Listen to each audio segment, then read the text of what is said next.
South India super star Rajinikanth హీరోగా, Bollywood star hero Akshay Kumar విలన్‌గా శంకర్ దర్శకత్వంలో తెరకెక్కిన చిత్రం 'రోబో 2.0'. ఈ సినిమా నవంబర్ 29న ప్రపంచవ్యాప్తంగా అత్యధిక థియేటర్స్‌లో విడుదలైంది. ఈ చిట్టి రోబో విన్యాసాలకి యావత్ ప్రపంచమే ఆశ్చర్యపడుతోంది. ఇకపోతే ఇందులో రజనీ నటన హైలైట్ అని చెప్పాలి.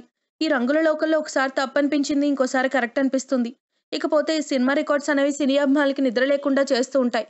అలాంటి సినిమాలు చాలా అరుదుగా వస్తూ ఉంటాయి. వచ్చినప్పుడు ఈ సినిమాకి తిరుగులేదని అందరూ భావిస్తూ ఉంటారు.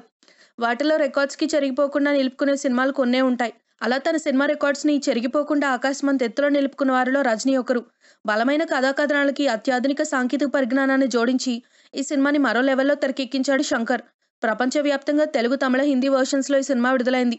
తొలి రోజు నుంచే ఈ సినిమా విజయ విహారం చేయడం మొదలుపెట్టింది. భారీ ఓపెనింగ్స్‌కి రాబట్టుకున్న ఈ సినిమా అదే జోరుని కొనసాగిస్తూ 3 వెర్షన్స్‌లోనూ 100 కోట్ల గ్రాస్‌ని సాధించి రికార్డ్ సొంతం చేసుకుంది. 15 రోజుల్ని పూర్తి చేసుకున్న 'రోబో 2.0' సినిమా 700 కోట్ల మార్క్‌ని చేరుకుంది. ప్రపంచవ్యాప్తంగా తొలి వారంలో 526 కోట్లు వసూలు చేసిన ఈ సినిమా రెండో వారం పూర్తయ్యేసరికి 710 కోట్లను రాబట్టినట్టు తెలుస్తోంది.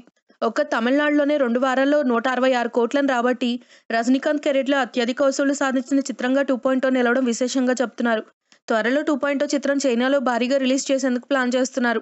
అక్కడ ఓవరాల్‌గా 56,000 స్క్రీన్లలో ఈ చిత్రాన్ని రిలీజ్ చేయబోతున్నారు. ఇందులో దాదాపు 47,000 3D స్క్రీన్లు ఉన్నట్టు సమాచారం. చైనీలో ఆదరణ లభిస్తే 2.0 చిత్రం ఇప్పటివరకు దంగల్ నమోదు చేసిన 2,000 కోట్లు, బాహుబలి 2 పేరు మీద ఉన్న కోట్ల రికార్డుని బద్దలు కొట్టడం ఖాయంగా కనిపిస్తోంది. If you like the video, please like us and subscribe Tollywood Nagar.